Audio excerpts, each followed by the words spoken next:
If you enjoy true disturbing horror stories, you would definitely be a fan of my channel. I upload true stories regularly, so if you want to be part of the journey, please like and subscribe. As always, enjoy the video. It was a Saturday night, and I was a bundle of nerves as I got ready for my first date with someone I'd met online. I'd spent the whole week exchanging messages with a guy named Mike, and he seemed charming enough. We had a lot in common, or so I thought, which is why I agreed to meet him at a cozy little bar downtown. The kind of place that felt intimate enough to spark a connection, but public enough to feel safe. I put on my favorite dress, the one that always made me feel confident, and headed out with a mix of excitement and anxiety swirling in my stomach. When I walked into the bar, the atmosphere was warm and inviting, with low lighting and soft music playing in the background. I scanned the room, looking for Mike, and soon enough, I spotted him at a small table in the corner. He was already nursing a drink, and as I approached, I tried to ignore the wave of unease washing over me. He looked just like his photos, but a little more disheveled in person. His hair was unkempt, and he had a scruffy beard that seemed to have a life of its own. Still, I pushed my initial discomfort aside and sat down. The conversation started off smoothly, with us discussing our favorite movies and shared interests. I was surprised at how easy it felt, even if there were moments when I caught him staring a little too intensely. To be honest, I brushed it off, convincing myself that I was just being paranoid. As the night wore on, however, things began to take a turn. The initial lighthearted banter faded, and Mike started to dive into darker topics. He spoke about his past relationships, but instead of the usual breakup stories or humorous anecdotes, he shared unsettling details that sent shivers down my spine. I tried to laugh it off, but the words hung in the air, heavy and uncomfortable.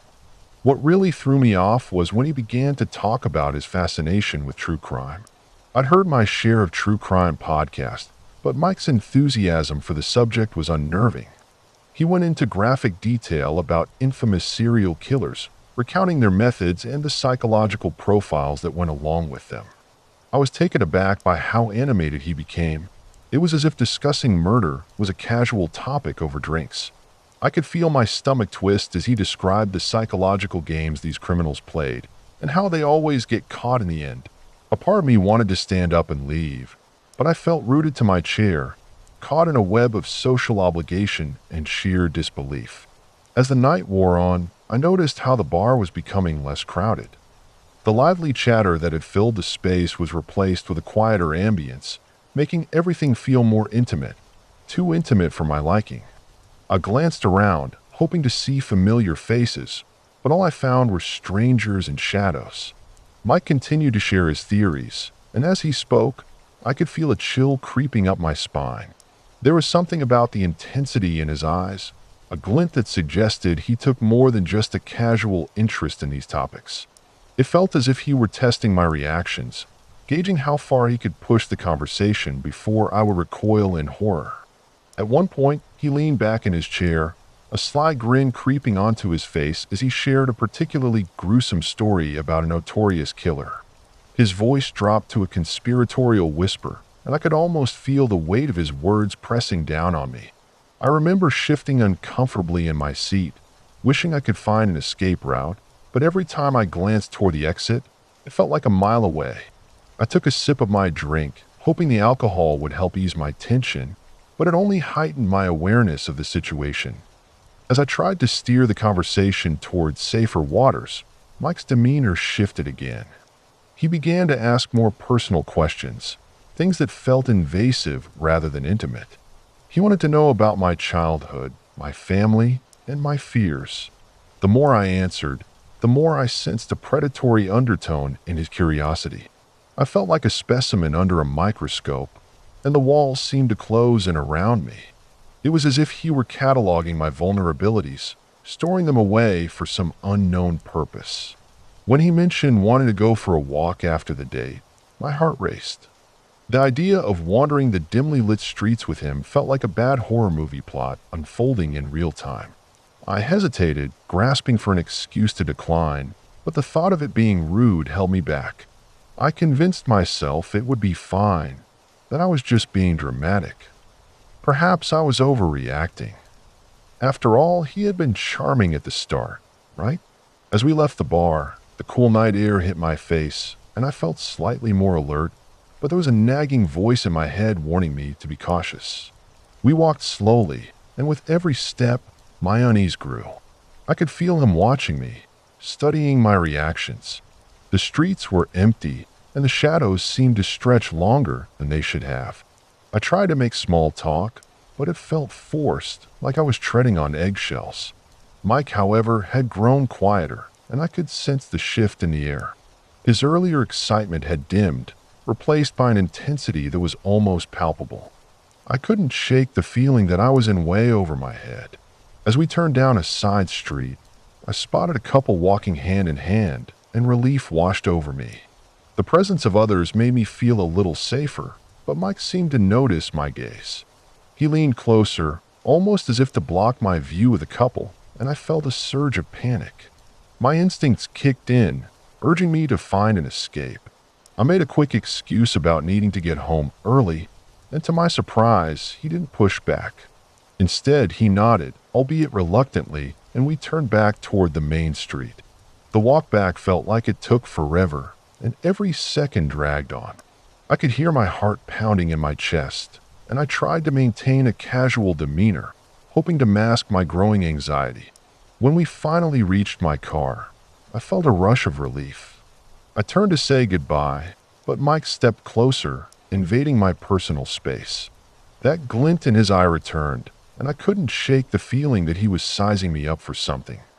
I fumbled for my keys, my hand shaking slightly as I tried to maintain my composure. As I got into my car, I quickly locked the door, and for a moment we just stood there staring at each other. I could see that smile creeping back onto his face, but this time it felt more like a mask hiding something sinister. I started the engine, ready to drive away, and as I pulled out of the parking lot, I felt a weight lift off my shoulders. The tension of the evening finally began to fade, but the unsettling feeling lingered, wrapping around me like a heavy fog. That night, as I lay in bed, I couldn't shake the images of Mike from my mind.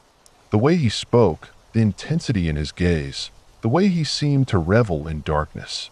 I knew I wouldn't be going out with him again, but part of me wondered if I had been too quick to judge. Still, I reminded myself that my instincts had screamed at me to leave, and I had listened. For that, I felt grateful, but the memory of that date would linger for much longer than I anticipated. I'd always heard that first dates could go wrong in a million different ways, but nothing could have prepared me for the evening that unfolded. It started off innocently enough. I met Mike on a dating app, and he seemed normal. He had a decent job, a couple of fun hobbies, and was even into the same obscure indie films I loved. After a few days of messaging back and forth, we decided to meet at this cozy little restaurant downtown that I had been dying to try. I arrived early, my stomach doing little flips of excitement and anxiety. The place had dim lighting and rustic decor, giving it this charming vibe. I found a table by the window and ordered a drink to calm my nerves while I waited. As I sipped my wine and peered out the window, I noticed people walking by, couples laughing and sharing stories. I imagined how I would be part of that, how this first date with Mike would be filled with laughter and connection. When he walked in, he looked just like his pictures, tall, dark hair, and a charming smile. I stood up to greet him, and we hugged awkwardly, both of us trying to ignore the odd tension in the air. We sat down, and I noticed that he was a bit fidgety. He kept glancing around, as if he were waiting for something or someone. I brushed it off as first date jitters and focused on the conversation. We talked about our favorite movies, our jobs, and even our families. Everything seemed to be going well, and I felt myself relaxing. But then, midway through our meal, I noticed him looking at a group of people seated at the table across from us. At first, I thought he recognized someone, but as he continued to stare, I felt a chill creep up my spine. The group was loud and boisterous, clearly having a good time, and they were completely oblivious to his fixation. I tried to steer the conversation back to us, but he seemed distracted, his gaze lingering on them longer than I was comfortable with. After a few awkward attempts to get his attention, I decided to ask him if he was okay. He shook his head, finally breaking his gaze away from the group. He mumbled something about how he just wanted to enjoy our date but couldn't shake the feeling that something was off. I thought it was a little strange but didn't press him. Instead, I tried to lighten the mood by cracking a joke, which momentarily brought a smile to his face. As our meal progressed, the atmosphere shifted. It was subtle at first, but I could feel it. The restaurant became packed, and the noise level rose. Mike's demeanor changed too. He grew more agitated, fidgeting with his napkin and tapping his foot nervously. The laughter from the group across the room had turned into raised voices, and suddenly, it felt like the world around us was closing in. I couldn't shake this feeling that I was sitting across from a stranger. When the waiter came to clear our plates, Mike's eyes darted back to the group. I caught a glimpse of their table and saw that one of the guys was standing up, gesturing wildly and shouting. I felt my heart race as the tension in the room surged. Without thinking, I asked Mike if we should leave. He shook his head and insisted that we stay. I could see the anxiety etched on his face, and it made me uneasy. As the scene unfolded, the shouting escalated. The guy from the group began to throw insults, and I could see people around us looking uncomfortable. Suddenly, Mike leaned closer and whispered something about how he knew the guy in the group from high school. My stomach twisted. This was a side of him I hadn't seen before. He was no longer the charming guy I had met online. He seemed almost predatory, fixated on the chaos unfolding.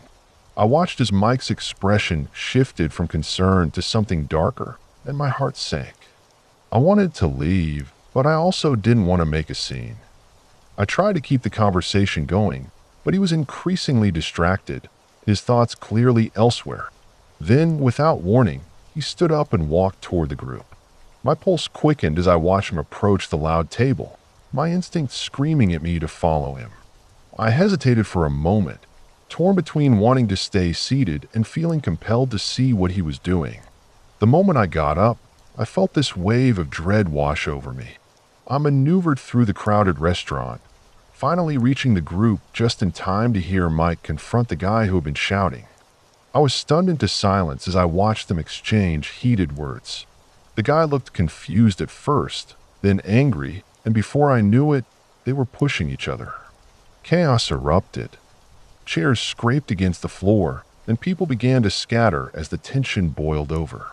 I felt paralyzed, unable to process what was happening. Mike's expression had morphed into something I couldn't recognize. Anger and adrenaline pulsed through him. I grabbed his arm, desperate to pull him away and defuse the situation.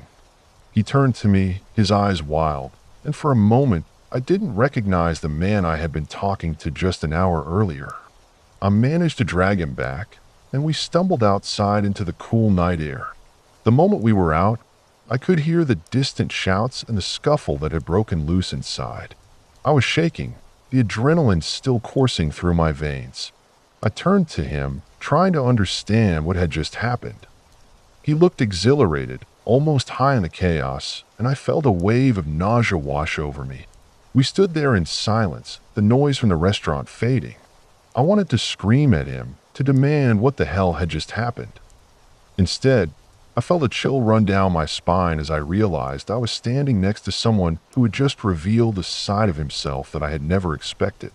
The sweet, charming guy I met online had vanished, replaced by someone whose behavior scared me. After what felt like an eternity, I forced myself to speak. I said I needed to go home. The warmth of the evening had turned into a cold, uncomfortable reality, and I wanted nothing more than to escape. He looked momentarily confused, as if the adrenaline had dulled his senses. Then he shrugged it off, suggesting we could just grab a drink somewhere else. But the thought of spending another moment in his presence made my skin crawl. I walked away without looking back, ignoring his calls.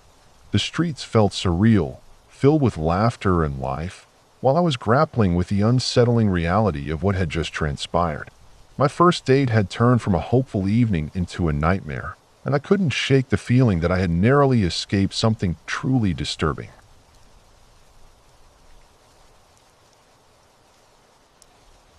I never imagined my first date would turn into a night straight out of a horror movie. It all started innocently enough, with a simple swipe on a dating app.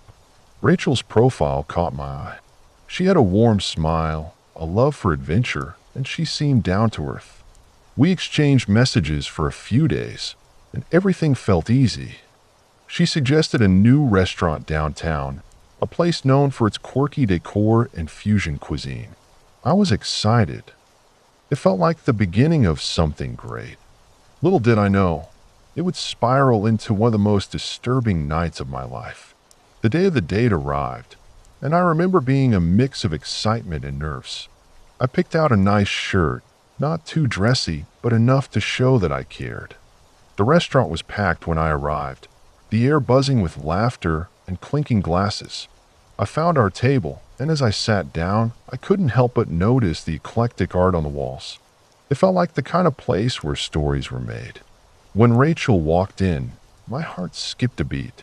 She looked stunning, her hair cascading over her shoulders. We hugged, and there was an instant chemistry. I thought this was going to be an amazing night. We started with drinks, and Rachel was vibrant and engaging. I felt myself relaxing as we talked about everything from our favorite movies to the places we wanted to travel. But as the night wore on, I noticed something unusual. Rachel had a tendency to drift off mid-sentence, her gaze becoming distant as if she were lost in a separate thought.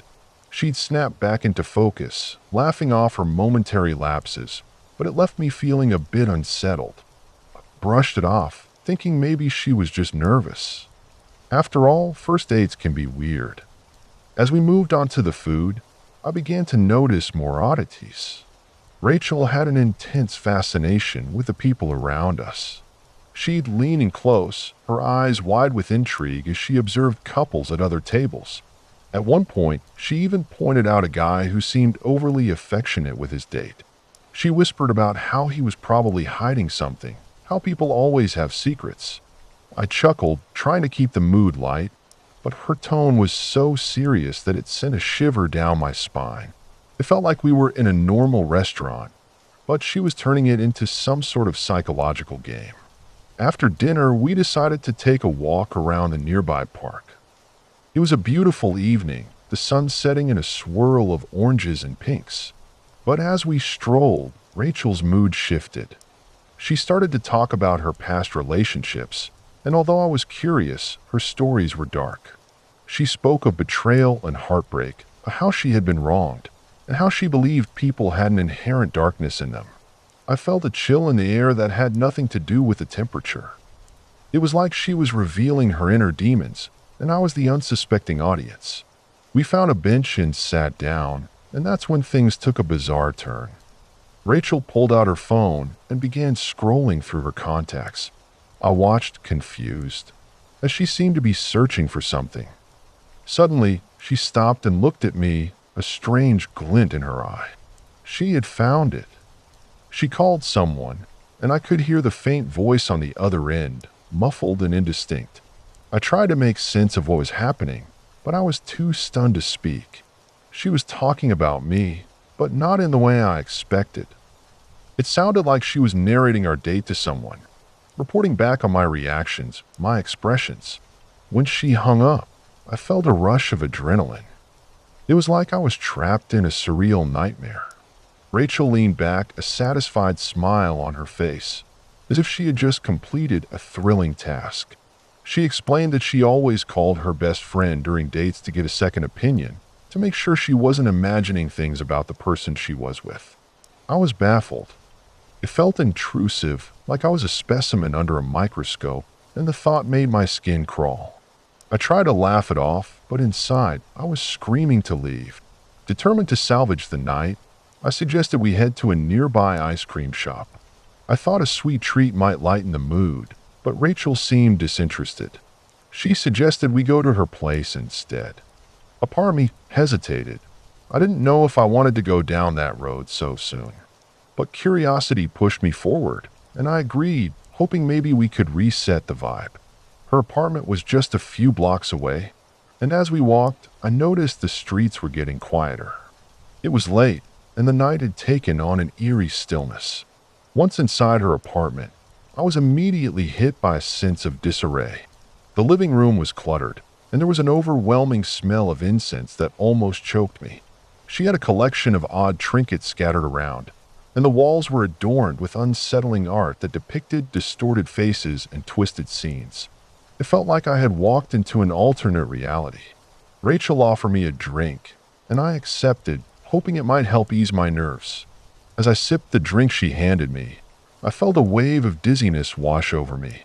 My mind started to spin, and suddenly the room felt smaller. I tried to focus on her, but the way she moved, the way she talked about her art and her interests, felt increasingly erratic. It was as if the person I had been on a date with was slipping away, replaced by someone much darker. As the effects of the drink set in, I realized I needed to leave. I stumbled to my feet, trying to maintain my composure. Rachel looked at me, and there was a glint in her eye, something predatory. She stepped closer, and I felt panic rise in my chest. I backed away, my heart racing. I could see now that she was not just a quirky girl from a dating app. There was something sinister underneath. All those stories about her past relationships started to make sense. I made a dash for the door, fumbling with the lock as my heart pounded in my ears. I could feel her presence behind me, a looming shadow that I desperately wanted to escape. Finally, the door clicked open, and I bolted down the hallway. I didn't stop running until I reached the safety of the streetlights outside. I didn't look back.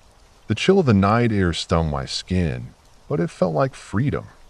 I had survived the most disturbing first date, and I knew I wouldn't be swiping on any dating apps anytime soon.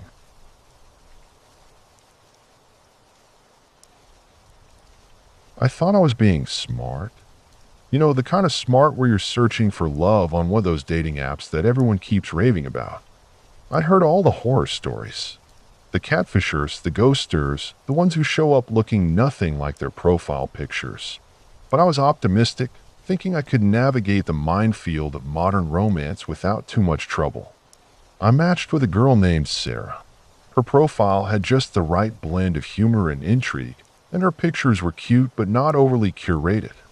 I felt a little flutter of excitement as we set up our first date at a cozy little cafe downtown. The plan was straightforward: grab some coffee, chat a bit, and see where the chemistry led. I arrived early, nervous energy swirling in my stomach like a tornado. I ordered a caramel macchiato, the kind of drink that always felt a little too sweet but made me feel fancy. I chose a table near the window, hoping to catch a glimpse of her as she arrived. The cafe buzzed with a low hum of conversation, the smell of fresh coffee wafting through the air, creating an atmosphere that was supposed to be warm and inviting. When Sarah walked in, I felt a rush of relief. She looked just like her pictures, maybe even better. Her hair fell in soft waves, and her smile lit up the room as she scanned the cafe. I waved her over, and she joined me at the table. We exchanged pleasantries and settled into a comfortable rhythm as we sipped our drinks, sharing stories about our jobs and hobbies. I was impressed by her wit and intelligence. Time flew by as we laughed about our mutual love for cheesy rom-coms and the absurdity of online dating. But then things took a turn.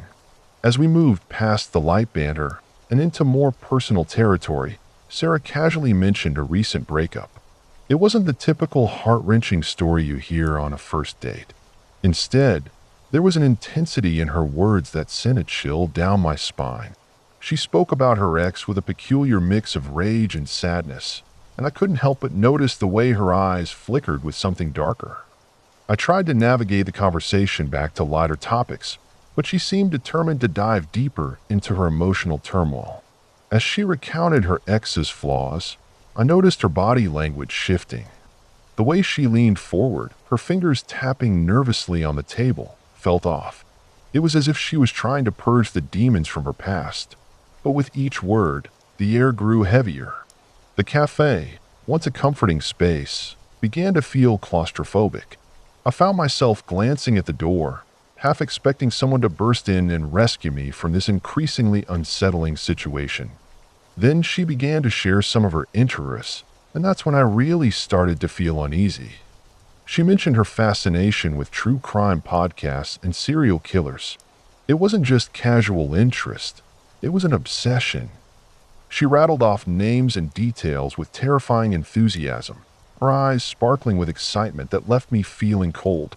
As she described her favorite cases, I felt a strange disconnect. Here I was, just trying to enjoy a simple date, while she was recounting gruesome details about crimes that had shocked the nation. I attempted to steer the conversation back to safer waters, maybe to discuss travel or movies, something light and fun. But it didn't work.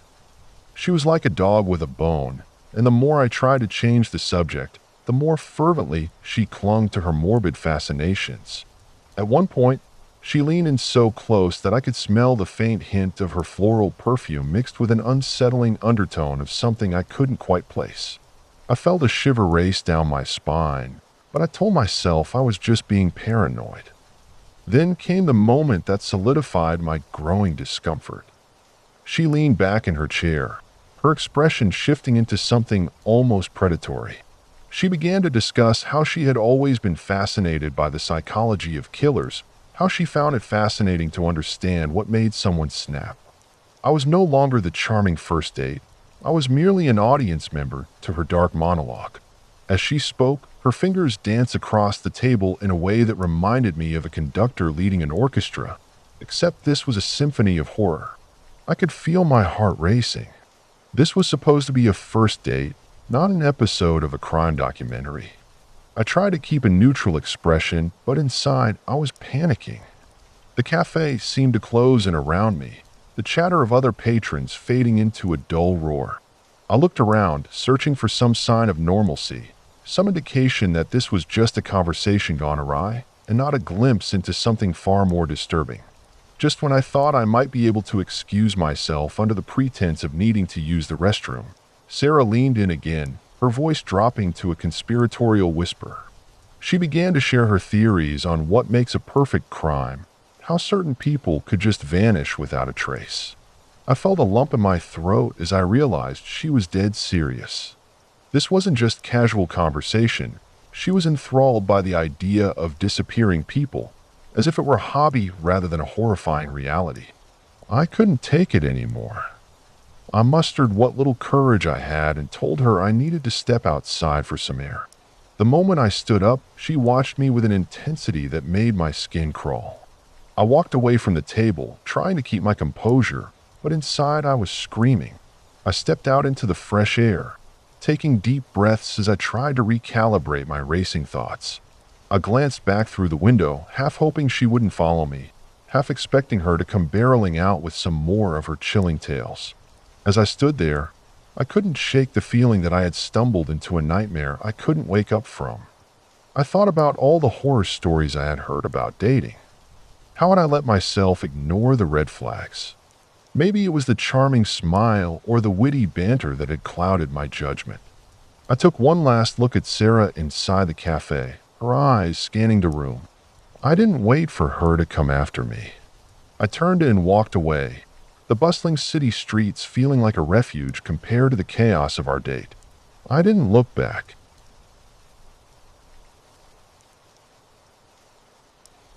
I never expected my first date would turn into the kind of night that would haunt me for years. When I swiped right on Lisa, she looked like a breath of fresh air.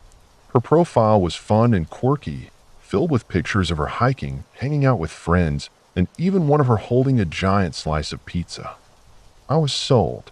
We hit it off over text, sharing memes and our favorite Netflix shows. The night before the date, I felt a mix of excitement and nervousness.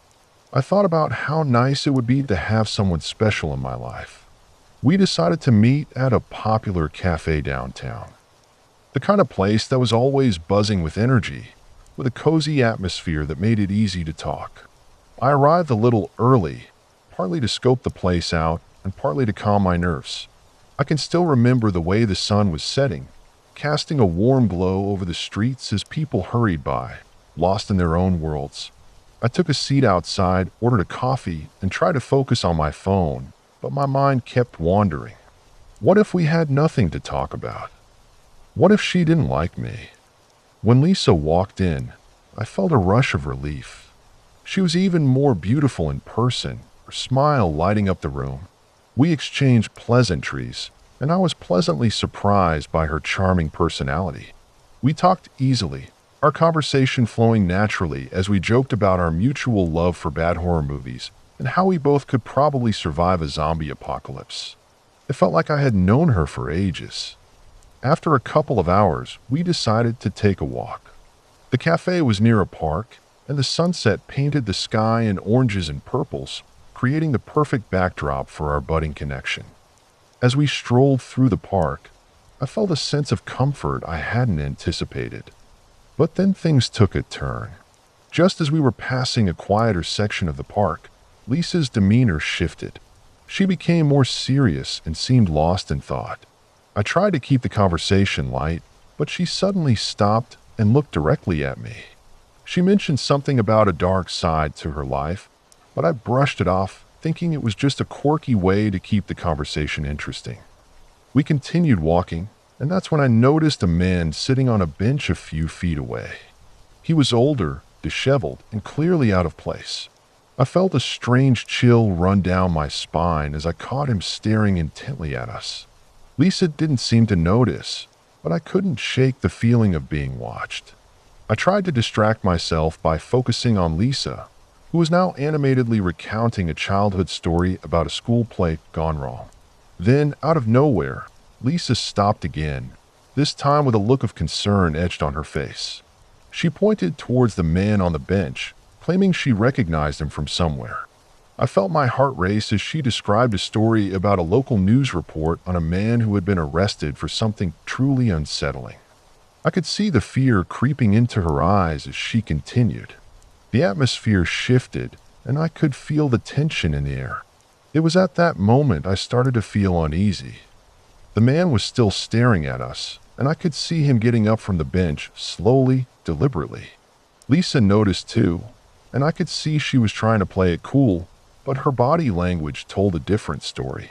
I suggested we head back towards the cafe, the bustling crowd seeming like a safe haven compared to the eerie quiet of the park. As we turned to leave, the man started walking in our direction.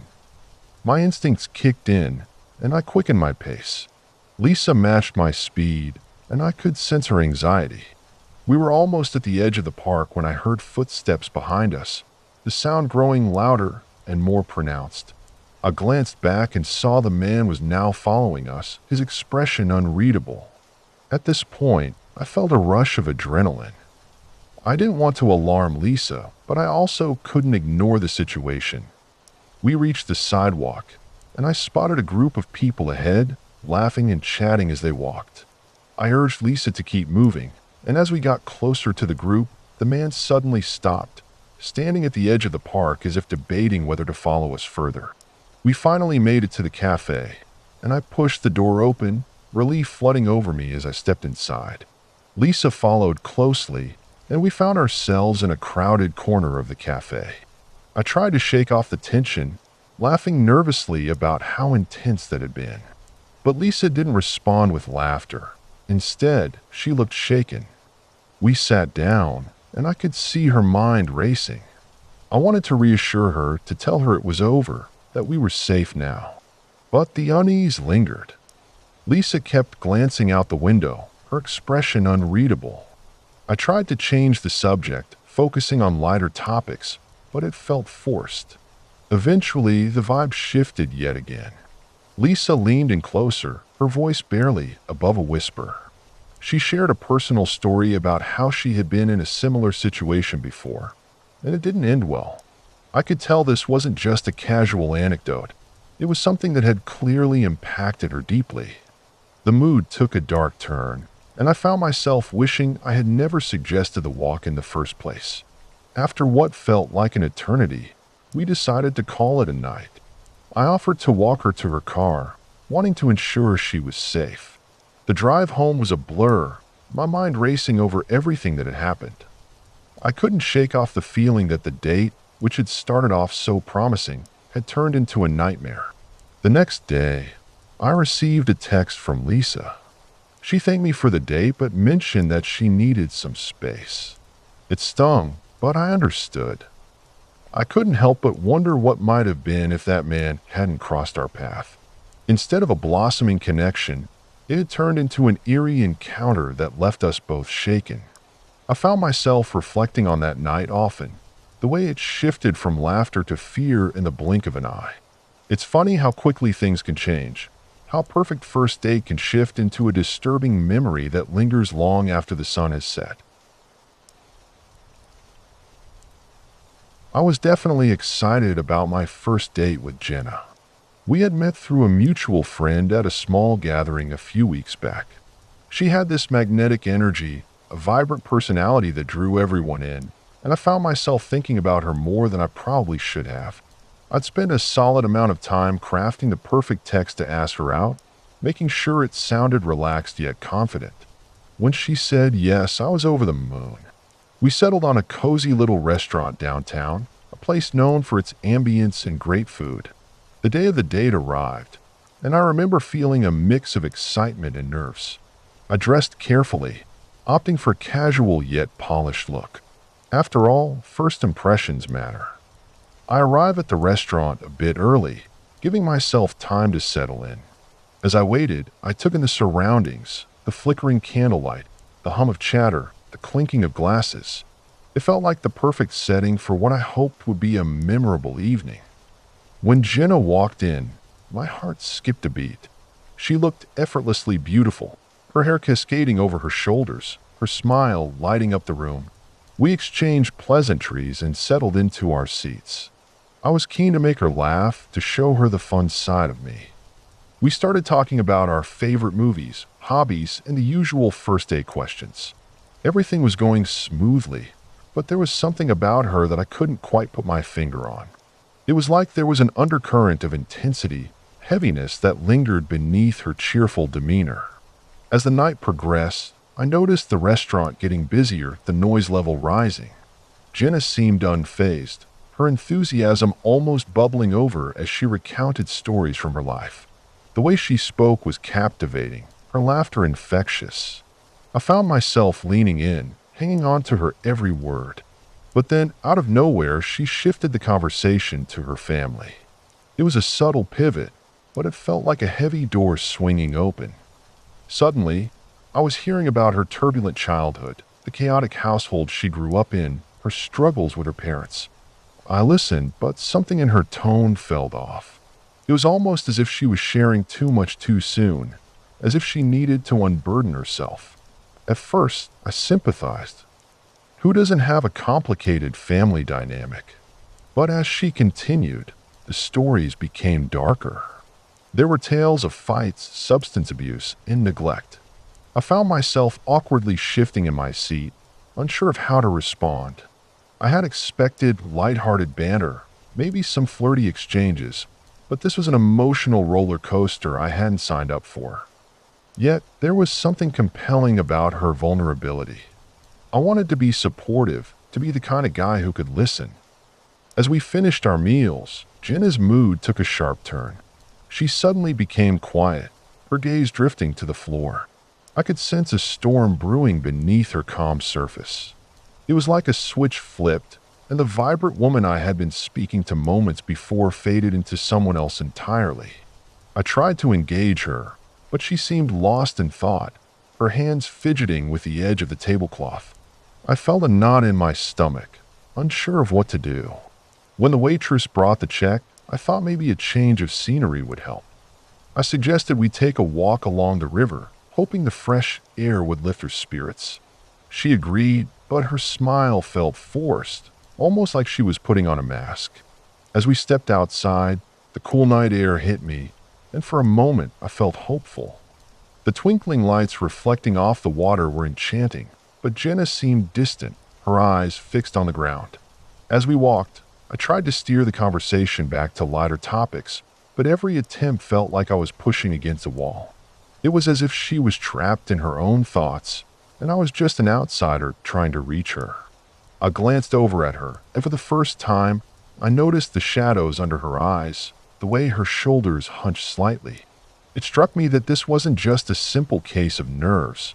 There was something deeper at play. Out of nowhere, Jenna stopped walking. She turned to face me, her expression shifting from distant to intensely focused. She began to tell me about a recent incident that had shaken her, a confrontation with someone from her past. As she spoke, her voice became more animated, her gestures more pronounced. I listened, but the story took a dark turn. It involved threats, fear, and a sense of being constantly on edge. I felt my heart race as she described her anxiety, how it had seeped into every aspect of her life. I had come to this date hoping to connect with someone new, but now I felt like I was getting a crash course in her trauma. At that moment, I realized I was standing at the edge of something I wasn't prepared for.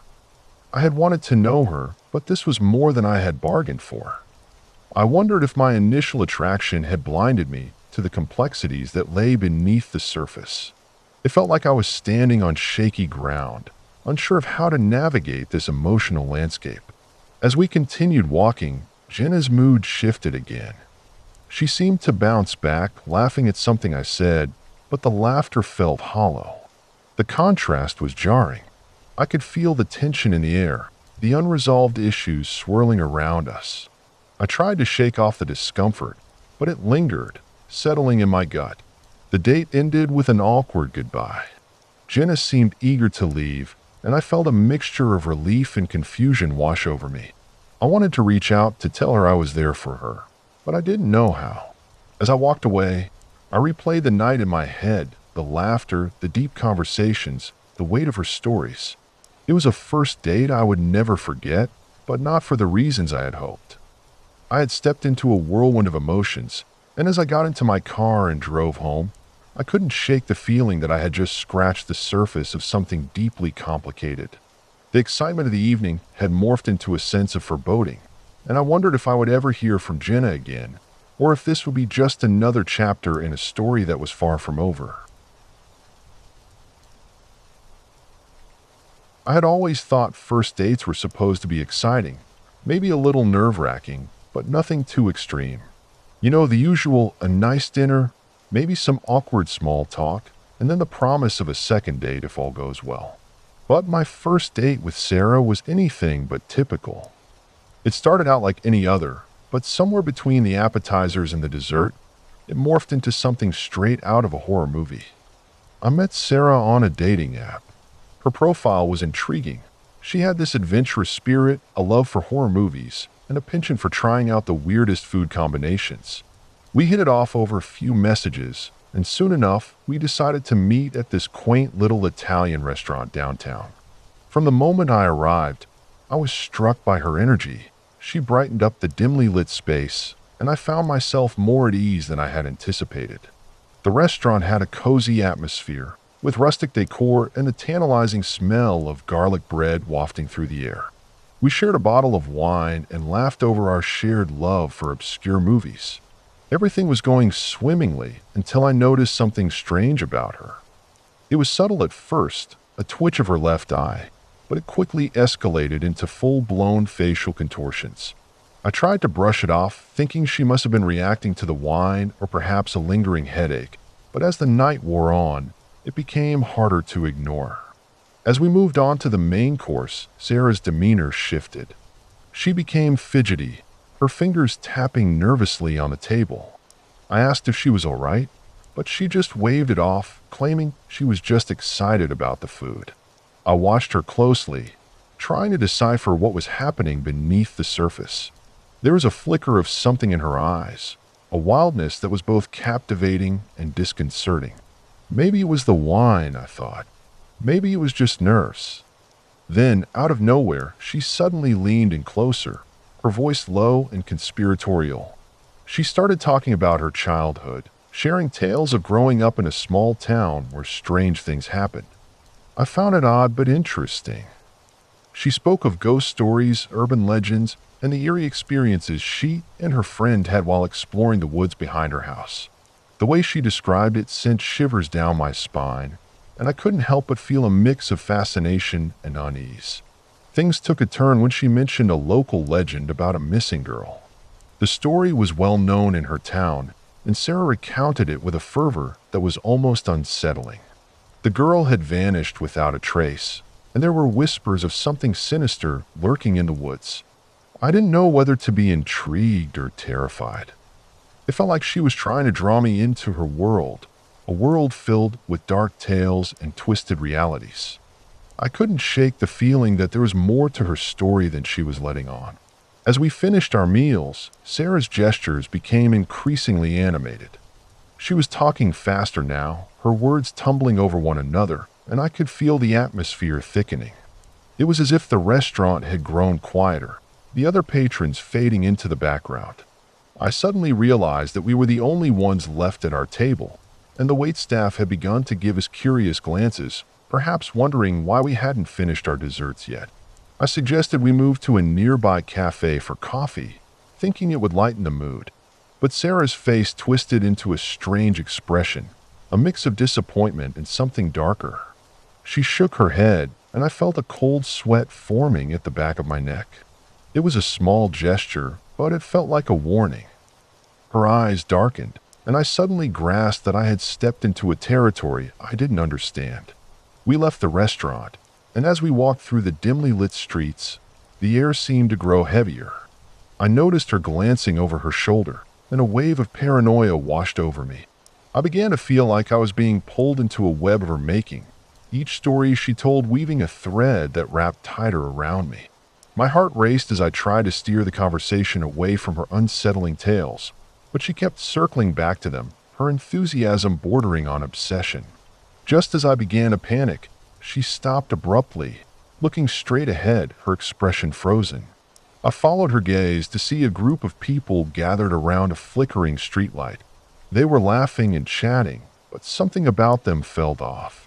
Sarah's face transformed into a mask of intense curiosity, and she began to move toward them, pulling me along as if I were a marionette on strings. The closer we got, the more I realized something was wrong. The group was huddled around a man who was telling a story, but there was a frenzied energy in the air.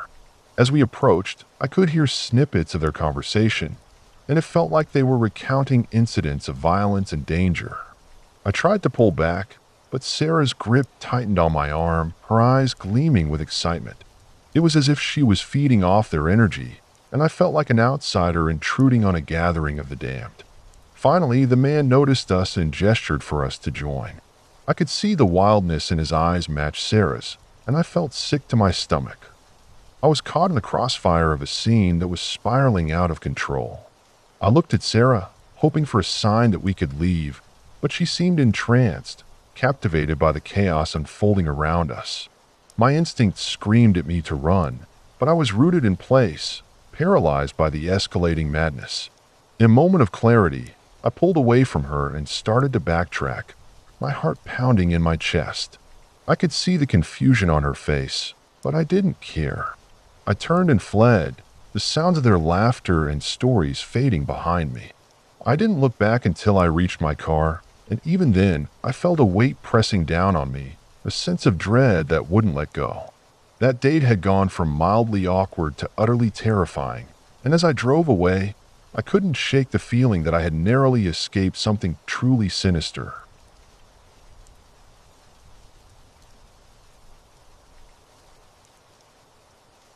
So, I remember this one first date that still gives me chills when I think about it. I was chatting with this girl online for a few weeks, and we seemed to hit it off pretty well. She was funny, smart, and had this quirky sense of humor that I loved. After a couple of late-night chats and sharing memes, we finally decided to meet up. I was excited, but also a bit on edge. You never really know how someone will be in real life, right? We decided to meet at this little cafe downtown that I'd been wanting to try. It had a cozy vibe, and I thought it would be a good place to kick things off. I arrived a little early, trying to shake off the nerves. I ordered a coffee and sat down at a table near the window, watching people walk by. The atmosphere was nice with soft music playing in the background, and I was just about to check my phone when I saw her walk in. She looked just like her pictures, but a bit more nervous. I waved, and she came over, smiling and looking a bit relieved to see me. We started chatting, and things were going surprisingly well. We talked about our favorite movies, shared embarrassing stories from childhood, and laughed at the most ridiculous things. I was really starting to feel that spark, but as the conversation flowed, I noticed some odd habits of hers. She kept glancing around the cafe, almost like she was looking for someone. It was subtle, but it made me a bit uneasy. I brushed it off, thinking maybe she was just anxious about the date in general. After a while, we decided to grab some food. She suggested a nearby burrito place, and I thought, why not? As we walked there, I couldn't help but notice that she kept looking over her shoulder, as if she was being followed. I tried to ignore it, but it was unsettling. The place was bustling, filled with the smell of spices and sizzling meats, but her eyes seemed distant. She kept glancing out the window, and I couldn't help but feel like something was off. We finally settled at a table inside the burrito joint, and she started talking about her job. It was a pretty mundane topic, but her enthusiasm was infectious. Yet every few minutes, she'd pause mid-sentence, her eyes darting toward the entrance. At that point, I was starting to wonder if she was all right. I asked if everything was okay, but she brushed it off, laughing nervously and saying she just had a weird feeling. I tried to lighten the mood, cracking jokes and being as charming as I could, but the vibe was definitely shifting. After we finished eating, she suggested we take a walk through a nearby park. I figured it would be nice to enjoy the evening and get to know each other better. As we strolled, I noticed she was still fidgety, her hands moving constantly, and her eyes scanning our surroundings. It was like she was on high alert, and I couldn't shake the feeling that something was about to go wrong. We walked past a playground, and she suddenly stopped, staring at a group of kids playing. I could feel her tension rising, and it made me more anxious. I tried to redirect the conversation, asking about her hobbies, but she seemed distant, her thoughts elsewhere. Just then, I noticed a figure in the distance, a guy who looked like he was hovering around the park. He was wearing a dark hoodie, and something about the way he moved sent a shiver down my spine. My gut instinct screamed that something wasn't right. She started moving faster, and I followed her, trying to keep up. I could see her breathing quicken, and I felt a knot forming in my stomach. I asked if she wanted to sit down for a second, but she didn't respond. She kept walking, her pace quickening even more. The guy in the hoodie had started to follow us, or at least it felt that way. I knew I had to do something, so I reached for her arm, trying to get her attention, but she jerked away from me. At that moment, she turned to me with wide eyes, and I could see genuine fear etched on her face. She looked like she was about to bolt. I didn't know what to do. This was supposed to be a fun first date, not a scene from a horror movie. I grabbed her hand, half to calm her down and half to keep her from running away. I suggested we head back to the cafe, where it was safe. She hesitated, looking back at the guy, who seemed to have stopped in his tracks but was still watching us. We started walking back, and I could feel her trembling. I glanced back at the guy. He was still there, but now he was joined by another person, and they were both looking at us. My heart raced as we quickened our pace. The cafe was still a few blocks away, and it felt like we were being hunted. As we approached the street corner, I noticed a couple of people walking toward us, and I felt a flicker of hope. Maybe we could blend in. Maybe we could lose whoever was following us. We reached the cafe, and I practically pushed the door open, ushering her inside.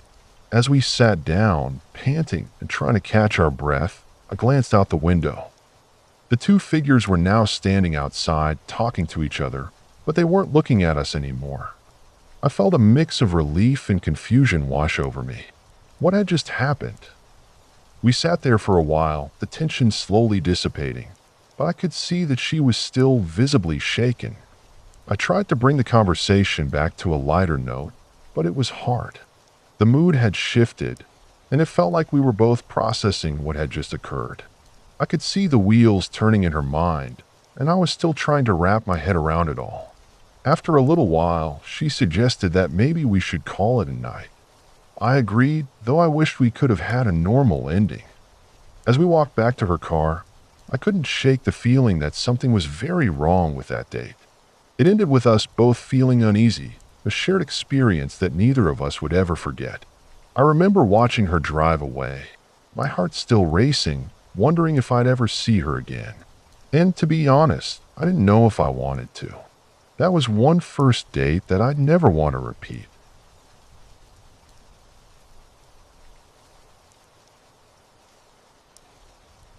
It was supposed to be just another first date, a casual meetup that would either lead to something interesting or fall flat like so many others.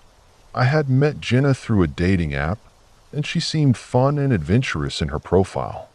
You know, the type who would list rock climbing and spontaneous road trips as hobbies. We chatted back and forth for a week, sharing jokes and flirting, and I was genuinely excited when we decided to meet at a local bar known for its laid-back vibe and craft cocktails. The evening started off just fine. The bar was dimly lit, and there was a relaxed energy in the air as people laughed and clinked glasses. Jenna arrived a little late, which didn't bother me, because it gave me time to settle in and soak up the ambience. She walked in with an easy confidence, her hair cascading over her shoulders, and I felt a rush of anticipation. We hugged briefly, and I noticed a hint of warmth in her smile that made me think this could be a memorable night. We sat at the bar, ordering drinks and diving into conversation. She was charismatic, and it felt effortless to talk to her. The way she animatedly described her recent hiking trip painted vivid pictures in my mind, and I found myself laughing at her stories. But as the evening wore on, I started to notice little things that felt off. It wasn't anything overt, just a lingering sense of discomfort that I couldn't quite put my finger on. After a couple of drinks, Jenna suggested we move to a quieter corner of the bar. We settled down at a small table away from the crowd, and that's when the tone shifted slightly. She leaned in closer, her eyes locking onto mine with an intensity that was a bit unsettling. Instead of the playful banter we had been exchanging, our conversation became more personal, almost invasive. She started asking about my childhood, my family, and my deepest fears. I was taken aback. It felt like we had fast-forwarded through the normal stages of getting to know someone. I tried to steer the conversation back to lighter topics, but she was relentless, her curiosity bordering on obsession. I noticed her hands, fidgeting with the edge of the tablecloth, and then she suddenly shifted gears. She began sharing stories from her past that were deeply unsettling, tales of betrayal and loss, of friendships gone wrong. The way she spoke about these experiences was almost detached, as if she were recounting a horror movie rather than her own life. I found myself feeling a mix of sympathy and dread, the kind of dread that makes your stomach churn. I wanted to leave, but I also didn't want to be rude. As the night went on, I felt trapped in this bizarre conversation. I could see the bartender casting glances our way, probably trying to gauge Jenna's behavior. I took a sip of my drink, hoping it would help ease my nerves, but it only made me more alert. Jenna's voice dropped to a whisper as she leaned even closer, her breath brushing against my cheek. It was then that I noticed a distinct smell, something musty mixed with a hint of something metallic. I looked around, wondering if anyone else could sense the odd energy radiating from our table. Then, out of nowhere, she pulled out her phone and showed me a series of photos. They were of her ex-boyfriend, but not in the way you might expect. These were candid shots, almost voyeuristic, of him doing mundane things, sitting on the couch, eating dinner, even sleeping. It was creepy, like something out of a psychological thriller. I forced a laugh, trying to mask my discomfort, but Jenna didn't smile back. Instead, she stared at me with those piercing eyes, as if trying to gauge my reaction. I felt a chill run down my spine. I suggested we get some fresh air, hoping a change of scenery would help. We stepped outside into the cool night, and I took a deep breath, trying to shake off the uneasy feeling that had settled in the pit of my stomach. The bar's neon lights flickered behind us, and for a moment, I thought maybe we could salvage the night. But Jenna seemed to take this opportunity to delve even deeper into her psyche. She began discussing her beliefs about fate, destiny, and how everything in her life had led her to this moment with me. It felt like I was on a roller coaster that had gone off the rails, and I was desperately trying to hold on. The conversation took another unsettling turn when she revealed that she had a connection with the universe. She talked about how she could sense people's energies and how she felt an overwhelming draw to me. The way she described it was almost mystical, but instead of feeling flattered, I felt a wave of panic wash over me. I was now hyper-aware of every movement she made, every twitch of her fingers. I glanced around, wishing for a friend to swoop in and rescue me from this surreal situation. Finally, I made a half-hearted excuse about needing to get home. The night had spiraled into an uncomfortable abyss, and I was ready to escape. I could see the disappointment in her eyes, but I felt a strange sense of relief as I stood to leave. As I walked away, I caught her watching me, her expression shifting from disappointment to something unreadable. The air felt heavy, as if the weight of the night lingered around me. I drove home in silence, the events of the evening replaying in my mind like a bad film. I couldn't shake the feeling that I had narrowly avoided a much darker situation. It was just a first date, but it felt like a close encounter with something I couldn't quite understand. The normal chatter of my friends and the mundane aspects of my life felt comforting as I arrived back home, but my thoughts kept drifting back to Jenna, her intensity, and the strange energy she radiated.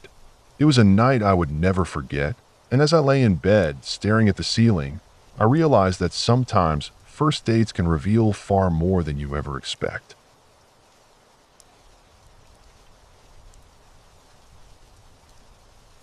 I can still remember that night as if it were yesterday, the sharp taste of uncertainty mixed with a hint of dread lingering in the air. I had finally agreed to go out with a guy I met on a dating app. His profile was charming, full of witty banter and a few choice travel photos that made him seem adventurous. We talked for a couple of weeks, and his messages were always thoughtful, full of questions about my life, my interests, and even my favorite movies. It felt promising, and I convinced myself that this could be something real. Little did I know, that first date would turn into something I'd rather forget. We decided to meet at a small, cozy restaurant on the edge of town. The place had dim lighting and an intimate atmosphere, perfect for a date. It was one of those places where the scent of roasted garlic wafted through the air, mingling with the sound of soft jazz playing in the background. I was nervous but excited, dressed in my favorite outfit, hoping to put my best foot forward. As I walked in, I spotted him sitting at a table near the back, a grin plastered on his face as he waved me over.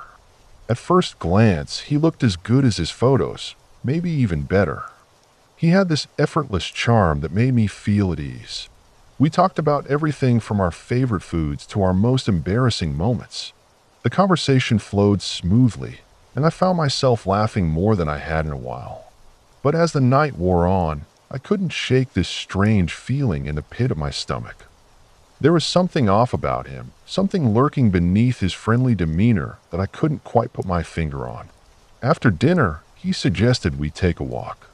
The restaurant was close to a park, and the night was warm enough that I thought it might be nice to stretch our legs. I agreed, wanting to keep the vibe positive. As we strolled through the park, the shadows of the trees danced under the dim streetlights. He kept talking, but his topics shifted from casual banter to something darker. He started sharing stories about his past, tales of betrayal and revenge that made the hairs on the back of my neck stand up. I felt the laughter slowly fade from my voice, replaced by a growing sense of unease. I tried to redirect the conversation, but he seemed oblivious to my discomfort. He talked about the people he had cut from his life, how he believed trust was a fragile thing, and how he had learned the hard way to protect himself. It was as if he was giving me a warning, a glimpse into a mind that was tangled and twisted. I felt trapped, wanting to escape but not wanting to make a scene. The park was empty, and the shadows felt heavier with every word he spoke. As we turned a corner, he suddenly stopped and faced me, a strange intensity in his eyes. He started talking about fate, how he believed that every person you meet has a purpose in your life, good or bad. I couldn't shake the feeling that I was becoming one of those bad encounters he spoke of. My instinct screamed at me to leave, but I stood there, frozen, trying to maintain my composure. I forced a smile, hoping it would mask the growing fear inside me. Finally, I managed to excuse myself to go to the restroom, desperate for a moment to collect my thoughts. I splashed cold water on my face, trying to shake off the unease that had settled over me like a heavy blanket. As I looked in the mirror, I barely recognized the person staring back. I could see the panic in my eyes. What was I doing here? Why did I ignore the warning signs? I took a deep breath and returned to him, determined to keep things light. But as we walked back, he had shifted completely. The charming persona had cracked, revealing something darker. He began to speak more intensely, his voice low and measured. He talked about his beliefs regarding survival of the fittest and how people were inherently selfish. It was chilling, and I felt like I was standing in the presence of a predator, all of my instincts screaming at me to run. I tried to steer the conversation back to safer subjects, but he just wouldn't take the bait. It was as if he wanted to see how far he could push me. As we neared the park exit, he suggested we head to a nearby bar for a drink. My heart sank. I had already been out too long, and every fiber of my being told me to get away from him. I made up an excuse about having an early morning the next day and suggested we call it a night. He didn't take it well, suddenly becoming overly insistent, his charming facade slipping back into something more menacing. I could feel my pulse quicken and panic began to rise. I quickly said my goodbyes and made a beeline for my car. He called after me, but I didn't look back. The feeling of relief washed over me as I climbed into my car and locked the doors. I took a moment to breathe, trying to calm the storm of emotion swirling inside me. What had just happened? I had gone from a fun night out to feeling like I had narrowly escaped a bad horror movie. As I drove home, I replayed the night over and over in my head. The shifts in his demeanor, the unsettling stories, the way he had stared into my eyes as if trying to read my soul. I felt foolish for not recognizing the red flags earlier, for letting the charm draw me in instead of listening to my gut. Now that first date is forever etched in my mind, a reminder that sometimes what seems perfect on the surface can hide something sinister beneath. I learned the hard way that not everyone is who they claim to be, and sometimes the most terrifying encounters can happen when you least expect it.